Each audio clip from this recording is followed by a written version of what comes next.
भारत माता की आवाज गुजरात तक पहुंचनी चाहिए। भारत माता की, भारत माता की, सुंधा माता की, आशापुरा माता की, सारणेश्वर महादेव की, भगवान ऋषभदेव की, आई माता की, बाबूजी महाराज की, चार भुजानाथ की, लक्ष्मीदास जी महाराज की, भारत माता की।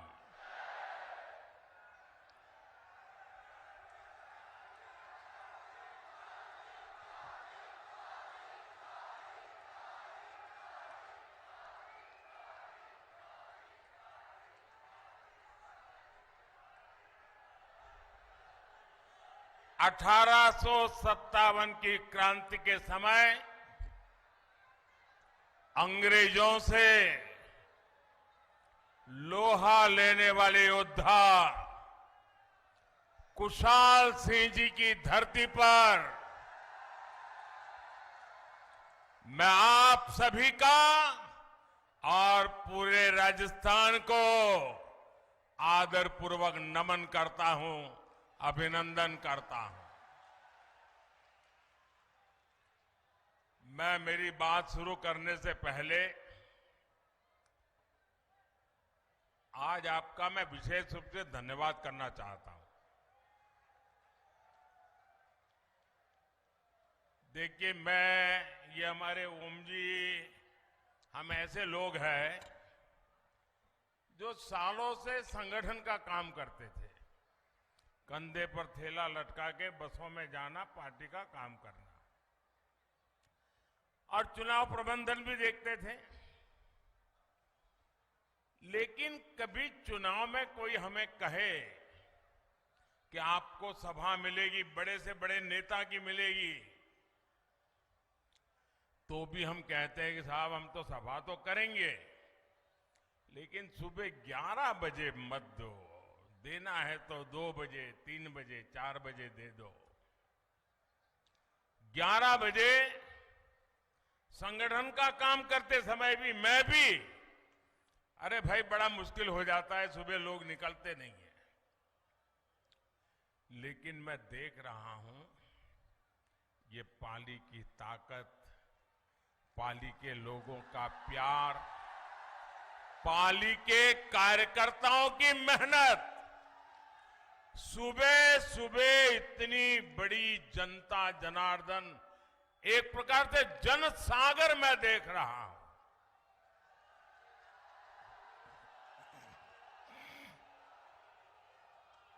आप इतनी बड़ी तादाद में हम सबको आशीर्वाद देने के लिए आए हैं। मैं आप सबका हृदय से बहुत बहुत आभार व्यक्त करता हूं।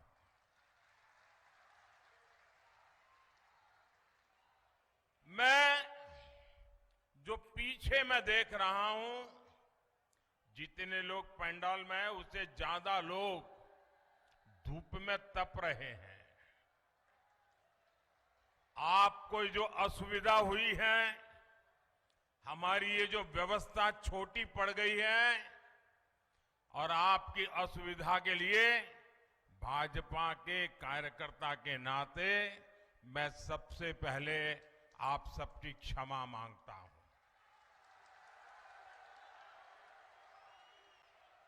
जो लोग ये ताप में तप रहे हैं और बड़े धैर्य के साथ सभा को सुन रहे हैं, जो ताप में तप रहे हैं, उनको मैं विश्वास दिलाना चाहता हूं कि ताप, ये आपकी तपस्या कभी भी बेकार नहीं जाने दूंगा। मैं विकास करके उसे लौटाऊंगा। आपके लिए कल्याण योजनाएं लेकर के आऊंगा और आपकी इस तपस्या का मैं प्यार से उसकी कीमत चुकाऊंगा, ये मैं आपको वादा करता हूं। भाइयों बहनों, ये पाली ऐसा है कि जो कभी पाला बदलता ही नहीं है।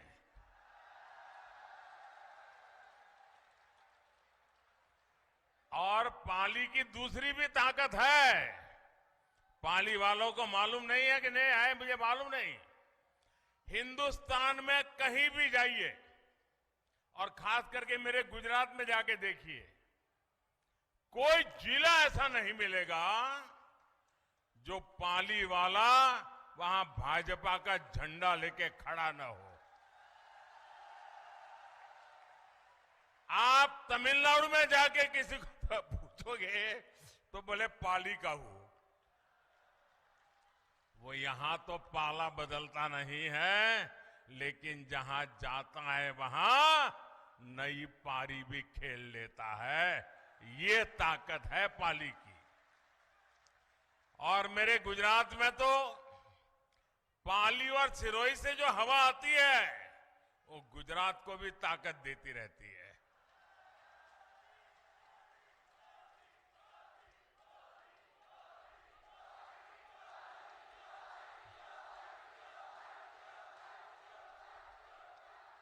और मैं आज बड़े बड़े विश्वास से दो बात कह रहा हूं। पाली का भाजपा का कार्यकर्ता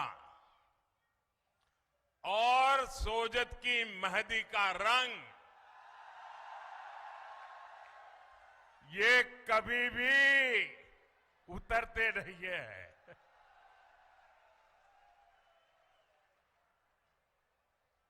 पाली के मेरे भाइयों बहनों, वाकई आज आपने दिल खुश कर दिया। मैं माताओं बहनों को विशेष प्रणाम करता हूं।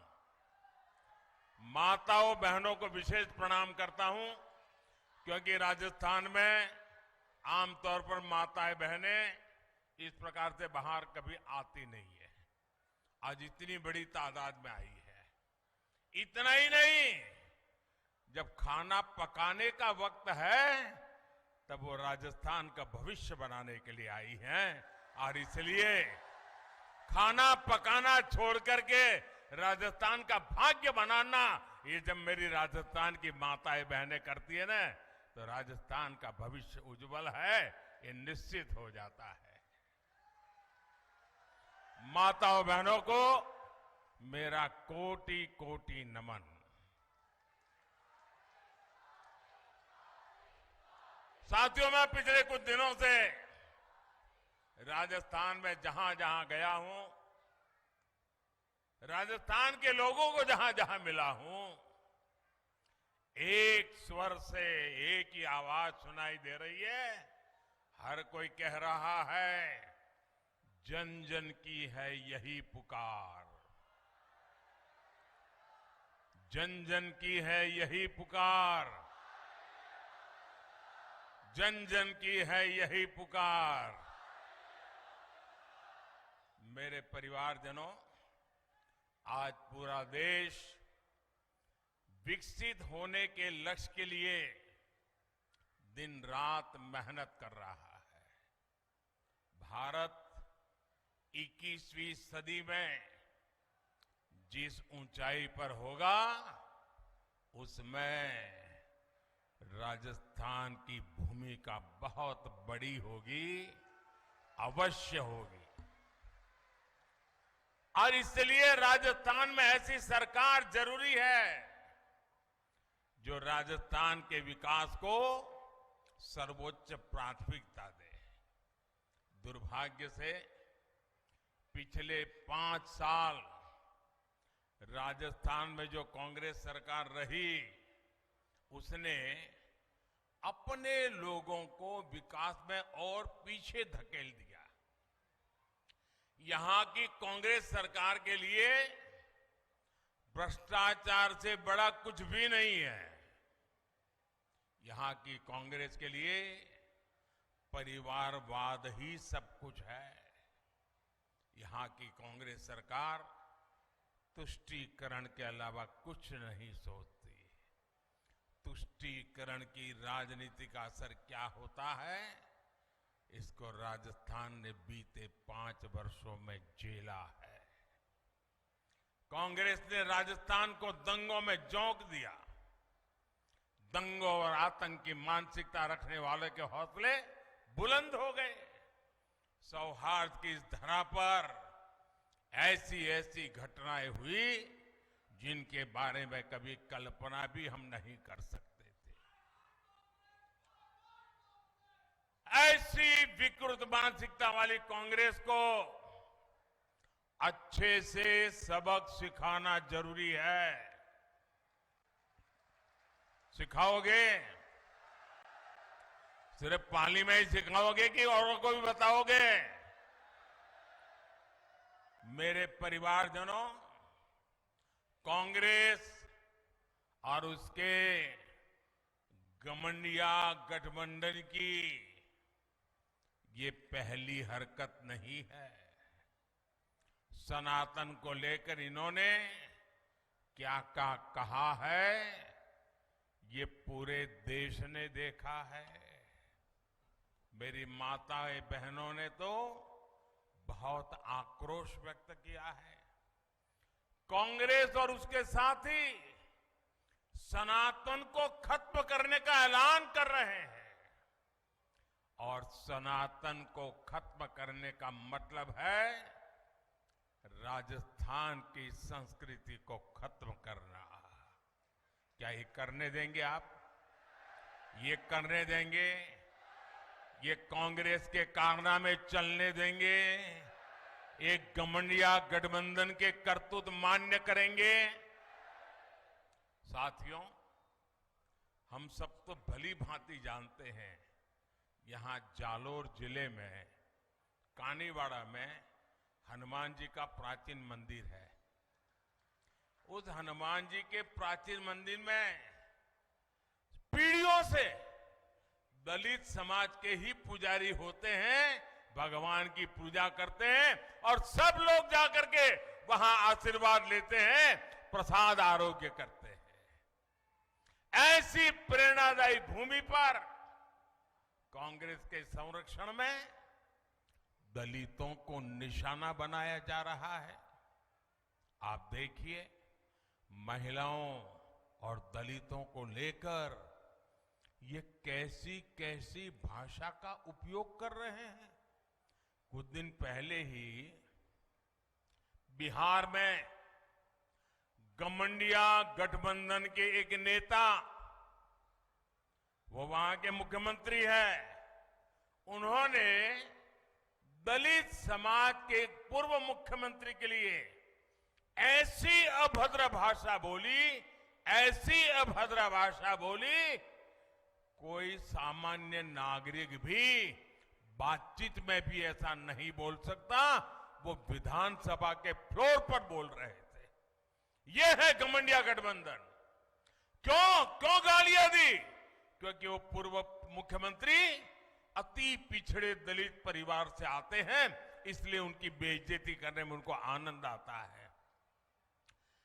उन्होंने तो पाप किया, लेकिन कांग्रेस के एक भी नेता उसके मुंह से ये गलत हुआ है, ऐसा नहीं होना चाहिए, ये बताने का भी विवेक नहीं है। दलितों के खिलाफ अत्याचार करने वालों को देखकर कांग्रेस आंखों पर पट्टी बांध लेती है। यहां राजस्थान में 5 वर्ष तक दलित परिवारों के साथ हुए अत्याचार पर कांग्रेस ने यही किया है।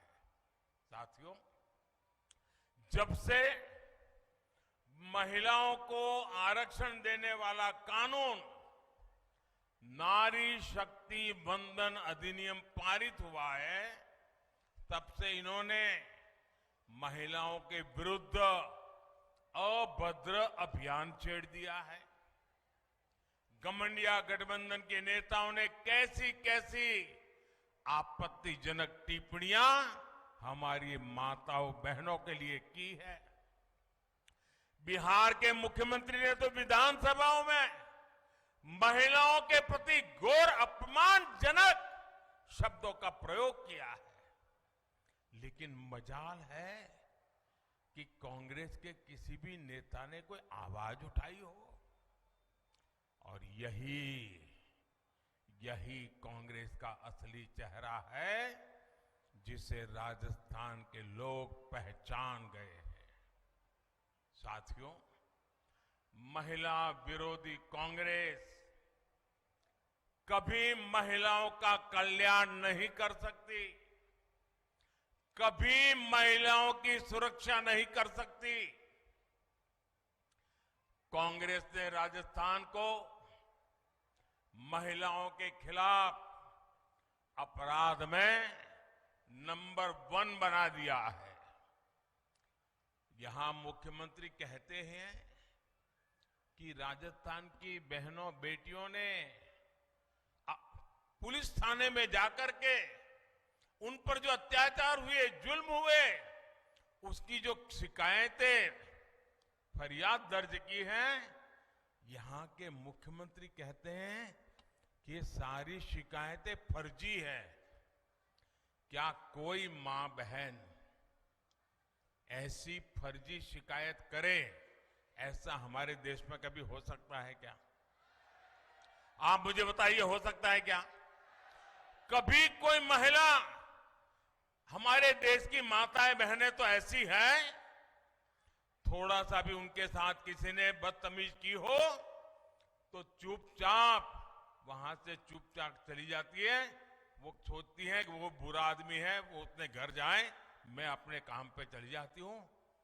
वो कभी झूठ बोलने का तो सोचती भी नहीं है। और जब पुलिस थाने में जाकर के उस पर हुए अत्याचार की बात लिखवाती है तो कुछ तो सच होगा कि नहीं होगा भाई? होगा कि नहीं होगा? अरे मुख्यमंत्री ये कहे कि भाई हम जांच करवाएंगे, वे तो मुख्यमंत्री सर्टिफिकेट देते हैं कि महिलाएं आजकल फर्जी चीजें लिखवा देती हैं। क्या ये महिलाओं का अपमान है कि नहीं है? ऐसे ही जवाब देते हैं क्या? ये महिलाओं का अपमान है कि नहीं है? ये महिलाओं का अपमान है कि नहीं है? ये महिलाओं का अपमान है कि नहीं है? ये अपमान करने वाली सरकार जानी चाहिए कि नहीं जानी चाहिए? पूरे राजस्थान से जानी चाहिए कि नहीं जानी चाहिए? इतना ही नहीं, ये मुख्यमंत्री का सबसे करीबी मंत्री विधानसभा में इस अत्याचार को ये कहकर के उचित ठहराता है कि राजस्थान तो मर्दों का प्रदेश है। क्या मर्द इसलिए मर्द कहलाते हैं कि इस प्रकार से पाप करते हैं? ये मर्दों का अपमान है कि नहीं है? ये मर्दों का अपमान है कि नहीं है? अरे राजस्थान के मर्द बहन बेटियों की इज्जत के लिए अपना सर कटवा सकते हैं। ये मर्द होते हैं राजस्थान। और तुम्हारे मंत्री खुलेआम कह दे कि तुम मर्दों का प्रदेश है तो फिर महिलाओं के साथ आपको शोभा देता है क्या? और इतना ही नहीं, उस मंत्री के पास शायद कई लाल डायरिया छिपी हुई है, इसलिए ऐसे मंत्री को भी टिकट दे दिया। इसका मतलब ये हुआ महिलाओं पर अत्याचार और जुल्म करने वालों को कांग्रेस की दिल्ली सरकार भी, कांग्रेस के दिल्ली के कारनामे करने वाले लोग भी, कांग्रेस के दिल्ली में बैठे हुए सारे बाजीगर भी ये जादूगर की हर बात मानने लग गए हैं। और इसलिए कांग्रेस और इसके घमंडिया साथियों की मानसिकता एक जैसी है, महिला विरोधी है। मैं राजस्थान की हर बहन बेटी को कहूंगा, आपको राजस्थान से कांग्रेस को साफ करने के बाद ही चैन से बैठना है। कांग्रेस के लोग सिर्फ एक परिवार के बारे में सोचते हैं। भाजपा के लिए आप सभी हमारा परिवार है। भाजपा का निरंतर प्रयास है कि हर परिवार की बचत को कैसे बढ़ाया जाए। आप याद कीजिए, कांग्रेस की सरकार जब थी तब 2 लाख रुपए तक की इनकम पर भी टैक्स लगता था। यहां के लोग तो बराबर व्यापार दुनिया से जुड़े हुए हैं। 2 लाख रुपए पर टैक्स लगता था कि नहीं लगता था? जरा जवाब दीजिए, याद कीजिए। कांग्रेस के जमाने में 2 लाख रुपया पर टैक्स लगता था कि नहीं लगता था? ये मोदी के आने के बाद 7 लाख रुपए तक एक नया पैसा टैक्स नहीं लगता है। मेरे मध्यम वर्ग के पैसे बचते हैं। 2014 में सरकार बनने के बाद भाजपा ने डायरेक्ट टैक्स में जो कमी की है, उसकी वजह से मध्यम वर्ग के जेब में 2.5 लाख करोड़ रुपए बचे हैं। और ये हमारे कर्मचारी हो, हमारे व्यापारी हो, छोटे दुकानदार हो, इनके लिए बहुत बड़ी राहत का काम है। साथियों, ये केंद्र की भाजपा की सरकार की नीतियां हैं जिसकी वजह से आज आपके मोबाइल का बिल भी कम आ रहा है। कभी आपको मालूम है पहले मोबाइल का कितना बिल देते थे आप? सब भूल गए। अब ये भूल जाओगे तो कैसे चलेगा भाई? जरा पुराना हिसाब किताब निकाल दीजिए।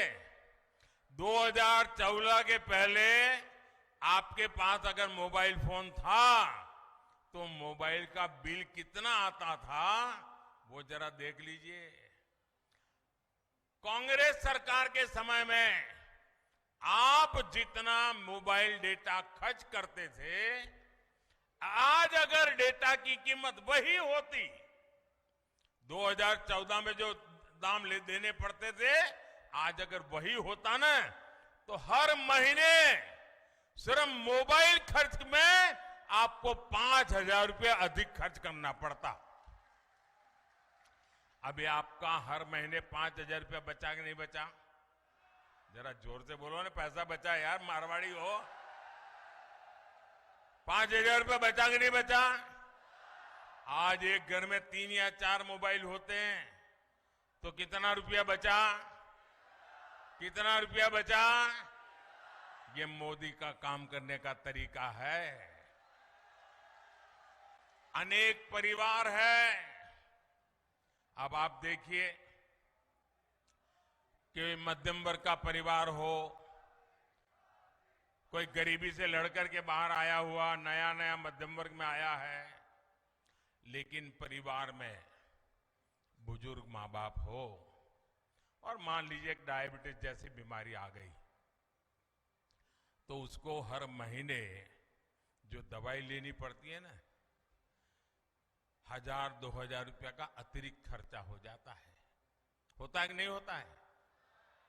लेकिन हमने स्थान स्थान पर प्रधानमंत्री जन औषधि केंद्र खोले। 80% डिस्काउंट। कितना?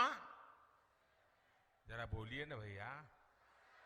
80% डिस्काउंट। कितना? 80% डिस्काउंट। ये माताओं बहनों को पूछना डिस्काउंट क्या होता है। दिवाली में साड़ी की दुकान पे जाएं और कोई बड़ा बोर्ड लगा दे कि 10% डिस्काउंट, तो वो साड़ी कहां वहां खरीदने जाती है, क्योंकि डिस्काउंट हमारे देश में बहुत चलता है, लेकिन कोई 10% 20% से ज्यादा डिस्काउंट देता नहीं है। ये आपका बेटा दवाइयों में 80% डिस्काउंट, ताकि मध्यम वर्ग के परिवार में डायबिटीज की दवाई लानी पड़े तो जो दवाई उसको 2,000 रुपये में लानी पड़ती थी, वो उसको 10% 20% में मिल जाती है भाई।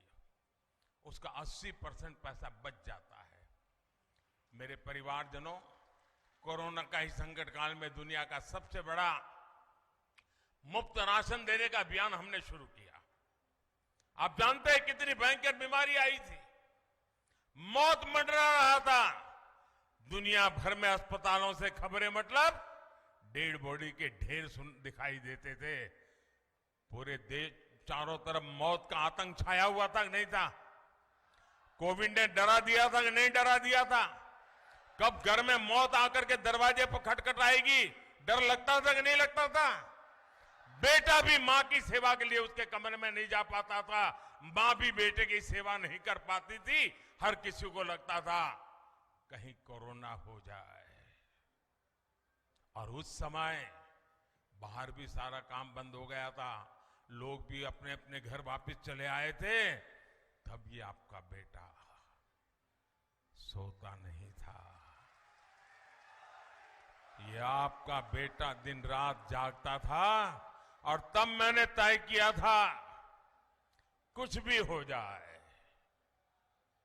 कुछ भी हो जाए, कितनी ही मुसीबत क्यों ना आए, खजाना खाली क्यों ना हो जाए, लेकिन किसी भी घर का चूल्हा बुझने नहीं दूंगा। किसी गरीब मां को आंसू बहाने के लिए मजबूर नहीं होना पड़ेगा। कोई बेटा भूख से नहीं सोएगा। मुझे बताइए, हम तो राजस्थान के लोग हैं, पानी की एक प्याऊ भी कर देना तो भी लोग कहते हैं पुण्य का काम किया। कहते कि नहीं कहते? आज भी लाखा वणजारा को याद करते हैं कि नहीं करते? और किसी को थाली भर दें, संकट के समय भी उसको मुफ्त में खाना मिल जाए तो आशीर्वाद देता है कि नहीं देता है? आशीर्वाद देता है कि नहीं देता है? पुण्य मिलता है कि नहीं मिलता है? ये काम पुण्य का किया है कि नहीं किया है? ये पुण्य किसको मिलता है? ये पुण्य किसको मिलता है?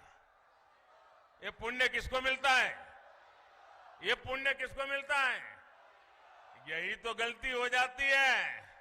ये पुण्य मोदी को नहीं मिलता है।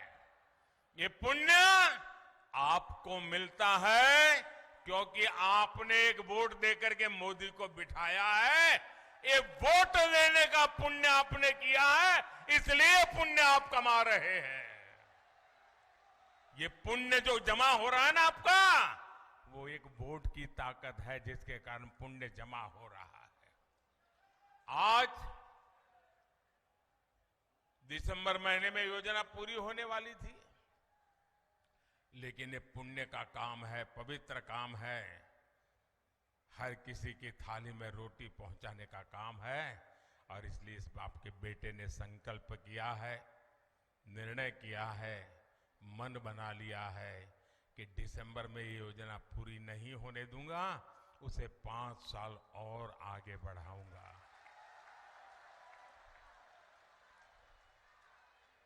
लेकिन कांग्रेस के भ्रष्ट लोगों ने इसमें भी भ्रष्टाचार का मौका खोज लिया। मेरे परिवारजनों, राजस्थान सरकार की लूट का एक और उदाहरण पेट्रोल की कीमत है। आप देखिए, राजस्थान के अड़ोस पड़ोस के राज्य, राजस्थान का पड़ोसी यूपी है, राजस्थान का पड़ोसी हरियाणा है, राजस्थान का पड़ोसी गुजरात है, वहां भाजपा की सरकारें हैं। वहां पेट्रोल 97 रुपये प्रति लीटर मिलता है, 97। लेकिन कांग्रेस की राजस्थान सरकार गुजरात, उत्तर प्रदेश, हरियाणा से 12-13 रुपया पेट्रोल एक एक लीटर का ज्यादा लेती है, महंगा पेट्रोल बेचती है और कट की कंपनी चलाती है। और इसके कारण राजस्थान में लगातार कीमतें बढ़ रही है।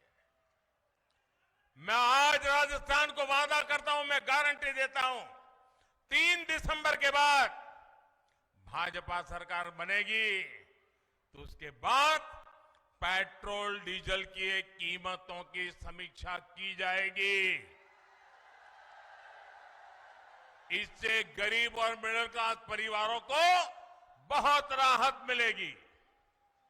मेरे परिवारजनों, जहां जहां भाजपा की डबल इंजन सरकार है, वहां वहां केंद्र की हर योजना तेजी से जमीन पर उतरती है, या फिर भाजपा की राज्य सरकारें अपना भी कुछ उसमें जोड़ करके देती है।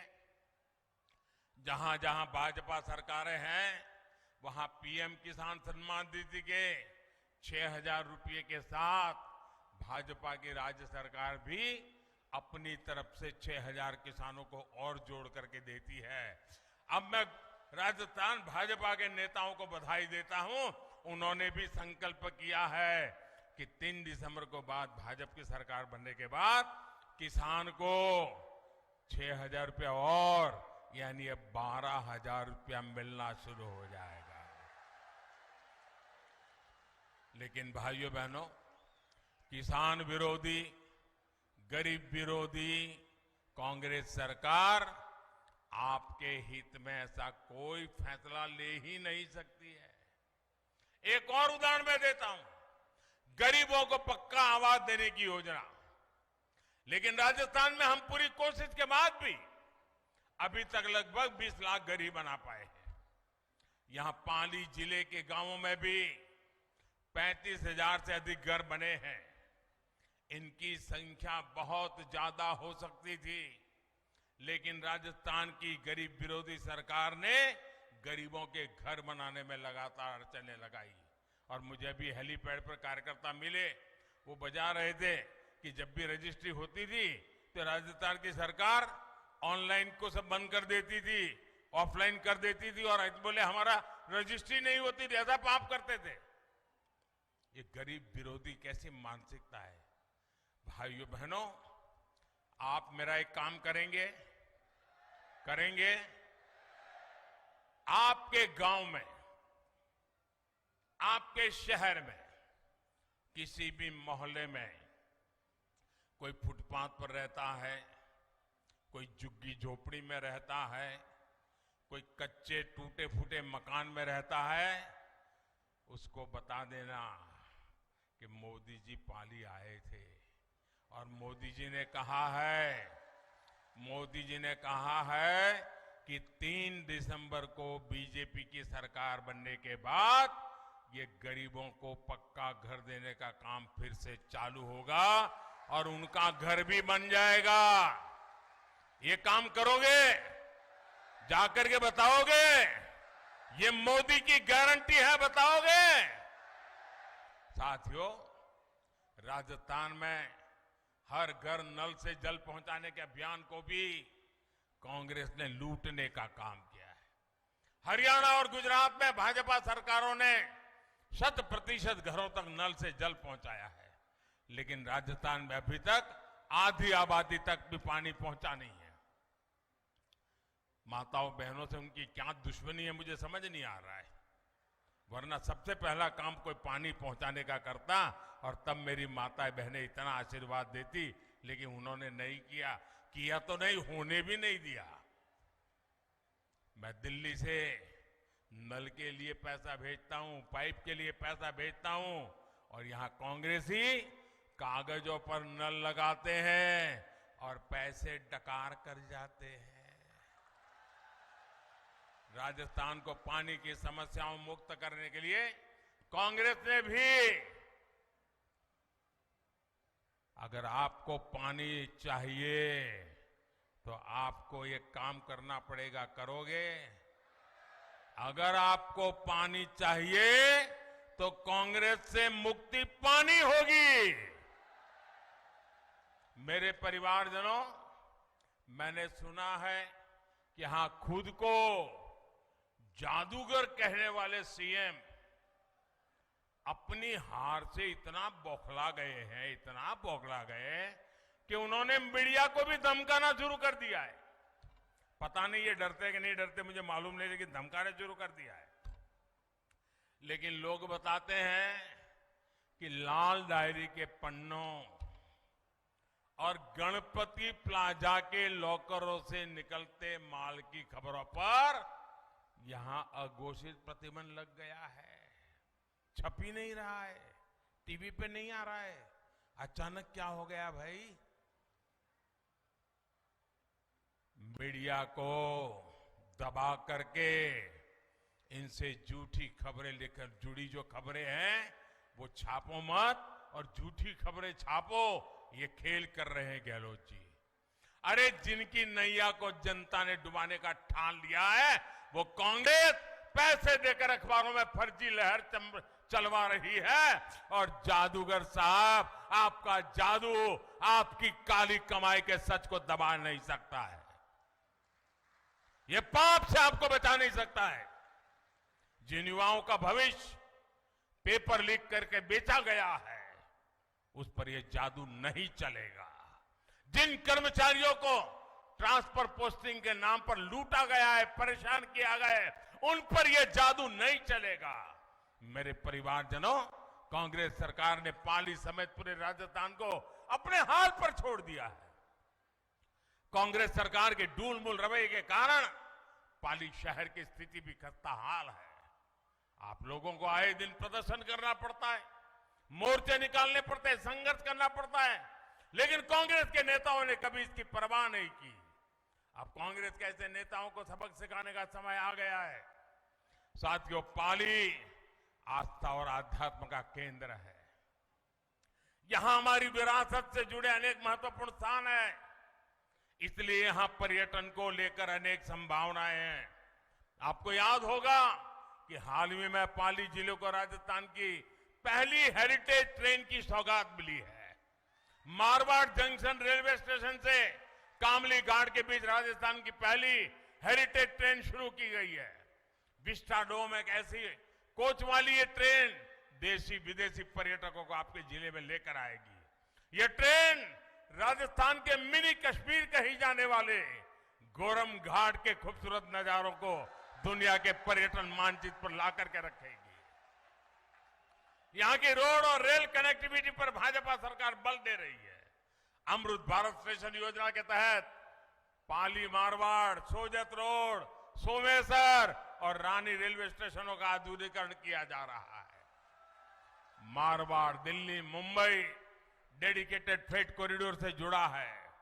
इससे इस पूरे क्षेत्र में टूरिज्म और इंडस्ट्री दोनों को बहुत लाभ होगा।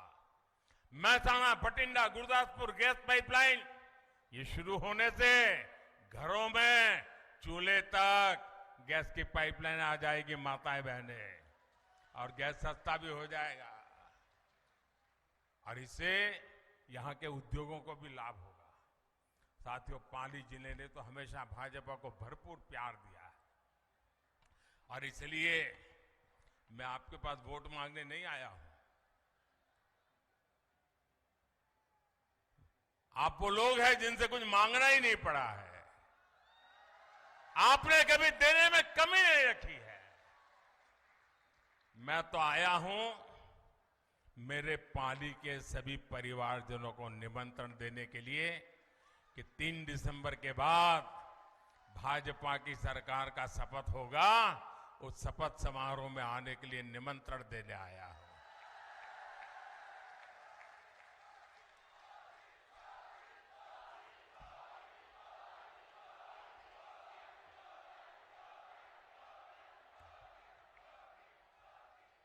अच्छा, मैं एक संकल्प लूंगा और आपको दोहराना होगा।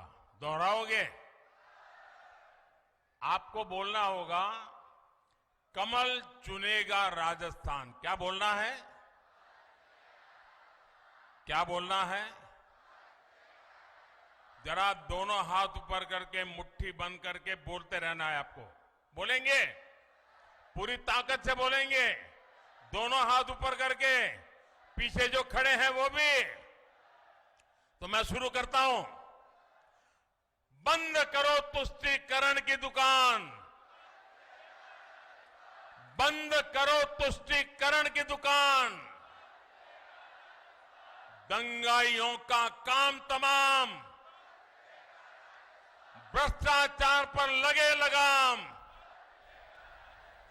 पेपर माफिया की मिटे नामो निशान। बहन बेटियों का बढ़ेगा मान। आपकी हिम्मत और हौसला देख करके मुझे पक्का लगता है कि हर कोने से कांग्रेस गई। अच्छा, मेरा एक काम करोगे? मेरा एक काम करोगे? ऐसे नहीं, जरा जोर से बोलो तो बताऊं मैं। हाँ? करोगे? चुनाव वाला काम नहीं है, फिर भी करोगे? ये चुनावी खतरा वाला कोई कुछ नहीं है, सीधा सीधा काम है, करोगे? मेरा पर्सनल काम है, करोगे?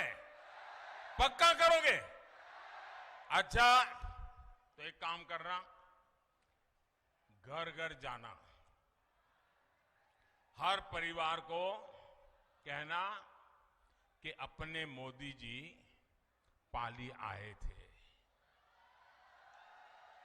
और अपने मोदी जी ने आपको राम राम कहा है। ये मेरा राम राम पहुंचा दोगे? हर घर में मेरा प्रणाम पहुंचा दोगे? हर घर में मेरा नमस्ते पहुंचा दोगे? जब आप हर परिवार में मेरा राम राम पहुंचाओगे ना, मेरा प्रणाम पहुंचाओगे ना, मेरा नमस्ते कहोगे ना, तो वो पूरा परिवार मुझे आशीर्वाद देगा, पूरा परिवार मुझे आशीर्वाद देगा। और जब आशीर्वाद मिलते हैं ना, तो मुझे एक नई औषधि मिल जाती है। जब आशीर्वाद मिलते हैं तो मुझे नई ऊर्जा मिल जाती है। अगर आशीर्वाद मिलते हैं तो आपकी आकांक्षाएं पूरी करने की ताकत आ जाती है। जब आशीर्वाद मिलते हैं तो दिन रात दौड़ने का हौसला बुलंद हो जाता है। और इसलिए हर परिवार में जाना होगा, राम राम कहना होगा। कहेंगे? कहेंगे? बोलो भारत माता की, भारत माता की, भारत माता की। बहुत बहुत धन्यवाद। भारतीय जनता पार्टी की राष्ट्रीय मंत्री और राजस्थान की सह प्रभारी